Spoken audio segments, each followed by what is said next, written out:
We are here having a cup of coffee, to be precise, and having a bit of a catch up. We are on the final day of Doha. We are getting ready to come home. We're all a bit tired. Mm-hmm. Yes. Ready to go. Question 1. Your favourite thing about Fabio? I'll try and keep this to a short list, if you don't mind. Oh, yeah. This is a tough one for me. Fabio's pretty much amazing in every single way. He is big, proud, gorgeous. I think my favorite thing about him is, if I had to really, really knuckle it down, would be when he does allow me to give him a kiss, and as I kiss around his nose and his mouth, I inhale at the same time, and the smell is probably the best thing in the world. And that's not weird at all. Not in any way weird. Completely normal. It's what it is. Tell them a few of Fabio's nicknames that you have for him. Oh, I don't even know if they're proper nicknames. I just have certain things that I say to him. So instead of using the word gorgeous, I say you're gorgeous. He's fabulous fab. And sometimes when I talk to him, I say a very strange thing, which is stuffin' fluffin' and fluffin' stuffin'.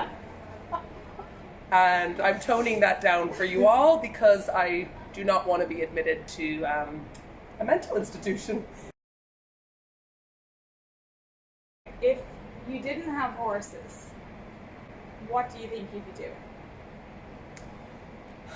That one is a tough one for me because I've always been around horses all my life. Obviously, my mum Maureen is big into the sport and has always had a love for them.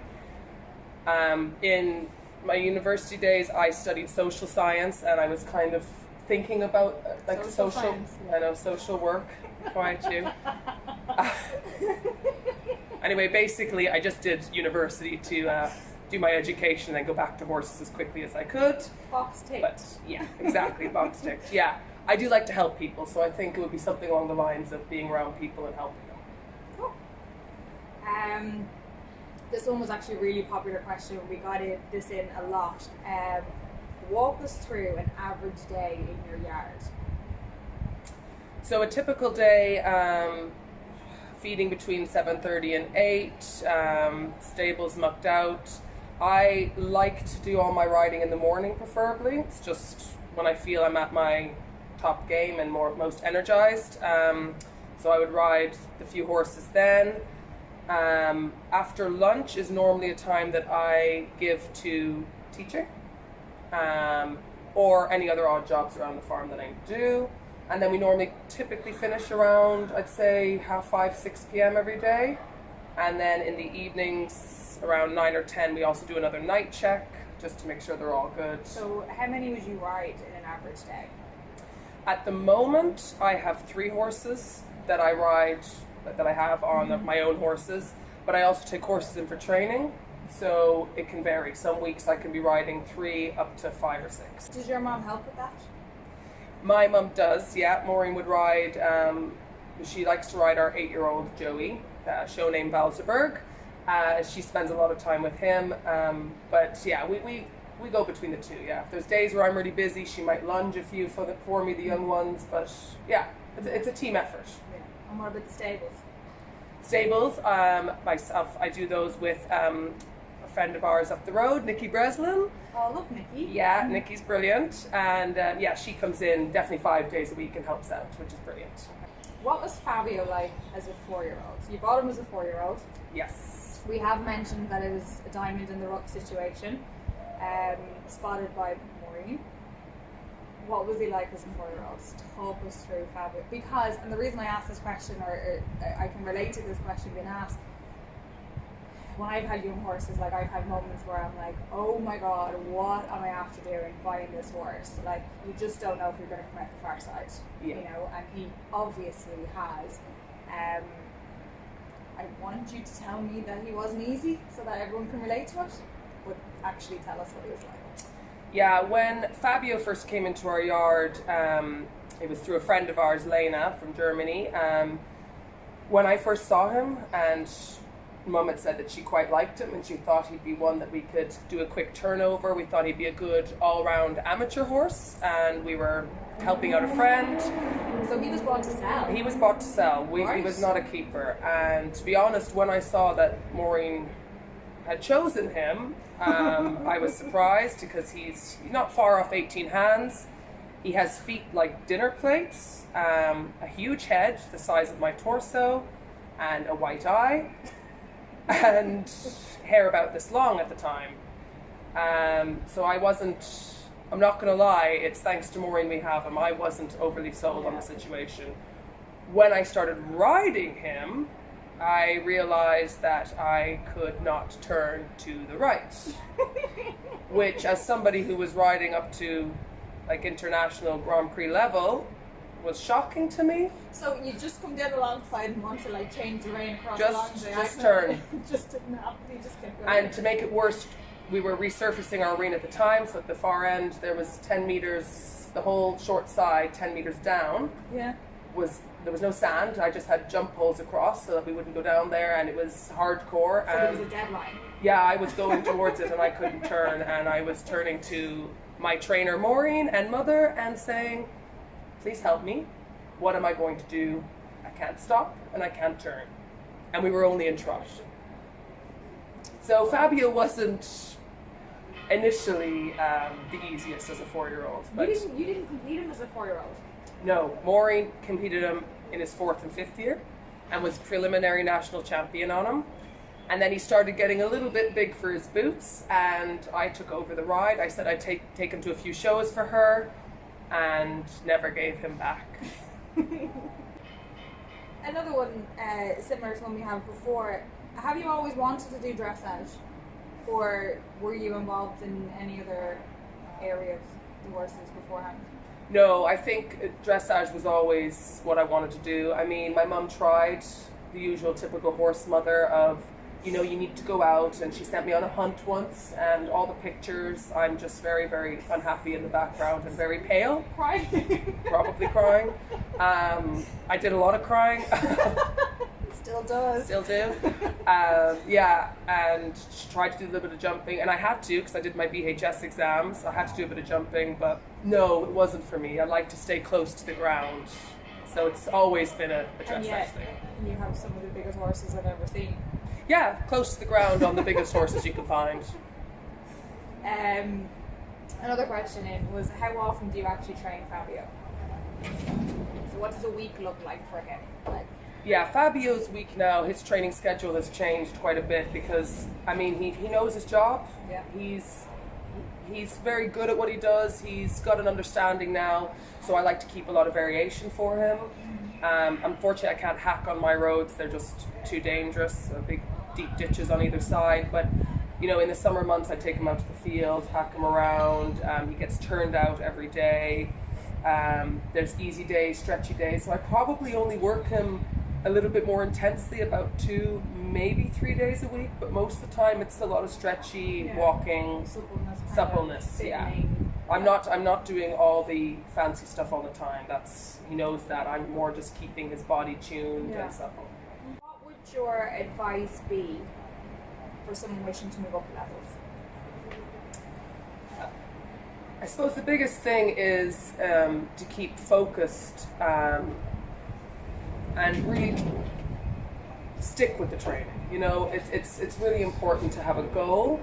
A lot of people sometimes want the results quickly and don't realize that these things take time, especially at the beginning where the basic work for me is the most important. And once you have that basic work established, you can move up the levels quite quickly. Yeah. But some people want all the tricks and don't realize that you do need to put in that basic foundation of work. Yeah. Sticking with a trainer, if you feel the results are slow, have some patience because it does take time, Yeah. So find a trainer that you get on with, that Exactly. likes you, your horse. Yes. You can sit down, have a plan, Yeah. and realistically set goals, timely, and not just about the tricks. Exactly. Yeah, Exactly. And goal setting is really important. It does. It For keeps me, it is. Like, honestly, I don't think, for me, if I wasn't competing or had a goal to get to a certain point or whatever, I don't know if I'd ride. Yeah. Like, I do the same. I actually No. don't know if I would. Like, hacking is great and everything, but No, I yeah. want the next. I want to reach a goal. I want to reach a target, and you know, even if it's just the next percentage point in the dressage test, at that same level, it's still. Yeah. I think I'd have to be aiming for something. I don't think I'd just be. No, yeah, I'm the same. I need to focus. Otherwise, I actually get lazy. Yeah, no, I do. That's I I get actually lazy. don't think I'd bother riding. Yeah, I'd yeah. rather be fine. Just sit around, have more tea.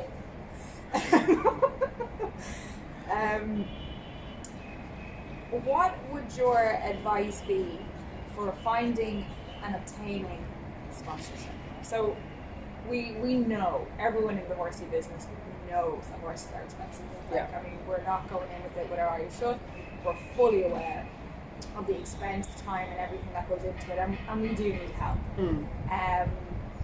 Thankfully, you have some great sponsors. Yes, I do. How did you get them? How did you come across them? Any advice for anybody who's in your position or wanting to be in your position and needing that little bit of help? What would you? Yeah, this is a good question. Oh, it's definitely something that I have struggled with personally. I'm, I suppose, introvert in many ways. It's very hard to have that self-belief and push yourself out there and not feel a bit embarrassed that you're selling yourself. Well, to do all that and ride your horse. Exactly. But I am finding, and I suppose the advice I would give is that you do have to learn to sell yourself. Like you've been a great help to me. I'm really working on it. I'm pushing that cringe factor that I, for some reason, feel and Everybody feels that. yes, Like, and selling it's it. genuinely everybody feels that. Exactly, yeah, and I've been very lucky. I mean, in regards to sponsorship, I'm always looking for more sponsorship, but I tend to go on what products I like. If I feel I'm using something, then I obviously like it. If I'm seeing a benefit, so then I normally I write up a sponsorship letter that I have. I've had people look over it for me. You know, when I write it up, I'll send that by email. I have word of mouth. So you would take brands that you like, Yes. and you would approach them, Exactly. as opposed to waiting for them to approach Exactly. you. No, Okay, you have yeah. to approach. I mean, But doing it that way as well means that you are genuinely using their products and you have an interest, and it's Exactly. you're not just promoting them or wearing their stuff because you exactly. were asked to wear it. Exactly. You genuinely like Exactly. it. Yeah, okay. I mean, it comes to word of mouth too. Like, I mean, for example, like even just with Bluegrass, my new sponsors, just a few other people that I know in the sporting industry recommended their feeds. I looked into their feed and that's something like Fabio and his feed is really important. Yes. To know he has an overactive hindgut. Down to the nitty gritty. I'm very particular about what kind of feed. Yeah. I don't want him on high starch. So, but he's also very easy to put on weight. You know, he's not your typical dressage horse. He is inclined to carry a little bit. We need more muscle. Yeah. And still keep him lean. Exactly. And so it's So, definitely down to the minute detail. That's been important to me. I've always had it's trying to get the optimum performance out of him. And as you said, keeping his waistline where I want it, because we always laugh about Fabio. He gets a little bit of a beer belly, we call it. It's Oktoberfest every month for Fabio. So, yeah, it's hard to keep him. And he is, which I'm sure you've all heard at this stage, I thought he was part Welsh Cob. He's actually part Shire. So he's going to be the type of horse that he holds onto the weight. He's a good doer. Yeah, that's his, but I need to obviously have high energy. For him to perform. The Grand Prix is incredibly difficult, so you're always constantly weighing out your options with him and making sure that he's obtaining everything he needs to obtain while keeping fit. The feed that you have him on now, what is it? I feed him the Bluegrass Relieve. It's very good for horses that are prone to kind of stomach or gut issues, but also has is that a mix or it's a mix, yeah, and it also has, it's low starch. and it has lots of added vitamin and minerals too. So I know that he's It's the still, balancer kind yeah, of- it has the balancer element in it. So Yeah. I know that he is getting everything he needs to. Okay. So Okay, I'm dying to hear this one actually. What is your funniest horsey memory? And if you have two, we'll let you have two. well, there's definitely one that I can think of that I know you already know about. It's the one up the field. Yes. Earlier, when I spoke of the crying situation, this also involves the crying situation. I was born in Canada, and I used to go riding with my mum on her stallion, who was named Thunder. Oh, Jesus. He was grey, shock horror. We used to go out the back fields, and I was on my pony Marana. And I remember one day I was out with her, and we went down the back field, and I was off doing my thing, trotting around, probably about 6 years old. And all of a sudden, my pony just turned around and went at full gallop out of the field. And at this point, I realized that Maureen had left the field and was beyond about, I don't know, 800 meters away in another field. Gone, basically. Gone. Just gone. So I was at Sorry, what age were you? 6. I was at a flat out gallop with my Whoa. hard hat on, and I had a Whoa. fringe. But of course, with the hard hat, it was pushed down to here, so I couldn't see where I was going. I was crying, hysterically screaming, and Maureen, between giggles, kept shouting out, "Circle, circle, circle." She's laughing. She's laughing. And then when Okay, I so not finally, the overprotective mother then. definitely not. No, okay. She shouldn't have left me in the back field. You go out as a twosome and you stay as a twosome. It's a golden Usually rule. It is a golden rule. So yeah, then I went off and cried and sulked in the corner for about 20 minutes until my sister told me to get off my pony because I was too heavy to be on her back while I was crying. All of a sudden. Good time. Good times. Any other funny? The other one I had was when I first moved to Ireland. I had a pony called Bubbles, gifted to me very nicely by my mum's friend Barbara Kennedy. Hi Barbara. Bubbles was 22. And at this stage, we had just moved into our new place. We didn't have a sand arena yet. We had 2 little grass paddocks. So I was riding on the grass paddock. I had 2 plastic buckets that I turned over about this far apart from each other with a bamboo stick across, this high off the ground, and that's going to be my jump.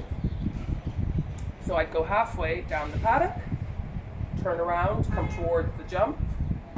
Miranda would go around the jump and take off back up to the gate. Sorry, Bubbles. Back up to the gate. I'd go again. She would go around the jump, this way, back up to the gate. I started crying. Barbara Kennedy's watching with my mum, and I turned to them all and I said, "I hate ponies and I hate Bubbles." Specifically this pony, because it wouldn't jump skinny. Yeah, So it was never going to a skinny. So yeah, I was a bit. I don't actually like telling these stories because I don't come out very well. You come out as a little brash. Little brash, yeah. Okay, so just to finish off, one of the last questions that we had in was, I think it's very apt for this particular show, seeing as you've done so well here. Competition nerves, big show nerves. Yes. How do you cope? What do you do? Yeah, I definitely have to have time by myself Okay. before the test. So on the day of the competition, I'd say probably about an hour before I get up, I like to go off a little bit by myself. I might go to where the arena is, stand at A, visualize what I want to achieve, go through the test in my head. How I'm gonna- Visualize yourself actually. I visualize myself. I Okay. ride every movement in my head, what I would like to achieve, what I have to do. Yeah. Yeah, that's it. Now, if I'm at a show where I'm by myself and I'm not lucky to have Sarah, my super groom, even when I'm plaiting him, I find that quite therapeutic. When I'm Okay, getting yeah. him ready, I'll go through stuff Yeah. in my head. Yeah, it's just about having a little bit of alone time. I have a chat with my mum, and she talks me through what I need to achieve or what I want to achieve, what my goals are. Going over things that we've been working on in training, reminding me of little isms that I need to do, that kind of stuff. I'm always a bit nervous, I'm not going to lie. I think most competitors are. Good nerves, but as soon as I get into the saddle, I normally find Yeah. I get a little bit more relaxation. I'm in control. Do you? I find that as well. I'd be quite nervous until I get up, and then I'm kind of into the swing of things when you get going. I would struggle though, definitely, with the warm-up going, this is great, they feel really good, amazing, and the minute you go up the centre line, I'm like, well, this isn't how it felt outside. Yeah. Do you know, like, and I don't think I'd be alone in saying that. No. Have you ever felt that, and what have you done, or have you been able to do anything? Is it just experience? Is it the amount of times up the centre line? Listen, I've definitely been in that situation. I mean, it does come with experience. Okay. The more I go into the arena, the more I learn. I've had to really, really work on, after a movement, especially if something's gone not according to plan, to train my brain to say, let it go. You move on to the next movement, because before you know it, it happens so quickly. You're 3 or 4 movements down, and it's a tumbling effect. And so that's something I do have to work on. I mean, all the time. I'm always trying to say, you know, if something goes slightly wrong, you know, regroup before the next movement and try and pick myself up again. But it comes with practice and working on it. I mean, I do try and stay focused. My partner Alan had a great thing for me at this show, which really helped. We entered through a tunnel, and I was sitting with him the morning of the show, and he said, you know, try and use that tunnel as getting a tunnel vision. Like, you know, when you go in, stay focused, don't look around you. And to be honest, it really helped me. I, for once, went into the ring. In the zone, kind of. Jesus, it did. Brilliant. I really stayed focused. I used the tunnel. I went in, and instead of kind of becoming too aware of my surroundings, I really stayed focused on me and Fabio, and I found that really helped. So I'm learning all the time. Yeah, you're still working on it. Pity we can't have a tunnel at every show. I know. Okay, so just to touch on then this show that we've been at. Obviously, we've been here for about a week now. Fabio and Kate have done exceptionally well. I'm sure you've seen all the interviews done by the professionals. Let's leave it to them. But just to sign off, Kate, have you got anything else that you did so well? Like, I mean, the tears that we all had when you came out was just unbelievable. Like, it's literally taken us 24 hours to come back down. I know. And it's really, really special. They have such a good partnership. Yeah. And I don't know if people see that when you're on the saddle or in the saddle and just riding around. I think you'd have to spend time with them. And I think this was the idea of sitting down today and having the interview, is getting to know Kate. I think you've probably gotten to know Fabio a bit during the week through my social media. And we've all had a great time. I'm thankful for the opportunity to be here. It wouldn't have happened only for you, and I really, really appreciate it. So. Yeah, no, it's been a week to remember. I don't think any of us are going to forget it. Sarah's been absolutely amazing. I mean, Sarah is a huge part of this team. If I hadn't had her here to have my horse ready for me, and knowing that I had so much trust in her, I didn't have to worry at all, really actually helped my performance. Like, I'm forever grateful because... You're welcome. Yeah. Because I just wouldn't have been able to do it without her. You know, the stress was completely taken, like, away from me. I could really focus on myself and Fabio, which was great. And also, I know that Sarah loves him as much as I do, because he's gorgeous and he's very special to us. And stuffing, fluffing. Yeah, no, it's been a great week, and I just can't believe it. I'm just happy that people have seen a little bit more of Fabio, because he's that type of horse, and I've said it to my mum, I've said it to everybody, you know, I couldn't keep him at home and never bring him out to the world to see, because I think the world deserves to see him and meet him. He's very, very clever. He is. And he's nearly underrated, if you know what I mean. He comes out, he trots around, he plods things, he's like, this is fine, I'm so cool and so chilled. And then Kate picks him up, and he's this fabulous dancing dressage horse. Like, to me, it's the stuff that dreams are made of. It really is. Like, it's a story that is just... Listen, you've hit the nail on the head there. I mean, when he comes into the warm-up, he's not the first horse that people look at. He's totally underestimated. He's the underdog in everyone's eyes when he comes out first. His trot is not huge. It's quite plain, actually, but it's active and regular and rhythmical. But yeah, he's the type of horse that he does surprise people. In the last 10 or 15 minutes, he changes. He becomes a different different man. He's our war horse. He's our Shire horse. He's everything. Thanks so much, everyone, for tuning in to myself and Sarah with our little chat. Big thank you to my sponsors, Bluegrass Horse Feeds, Freedom Saturday, Robinson's Haylage, and hope to see you all again soon.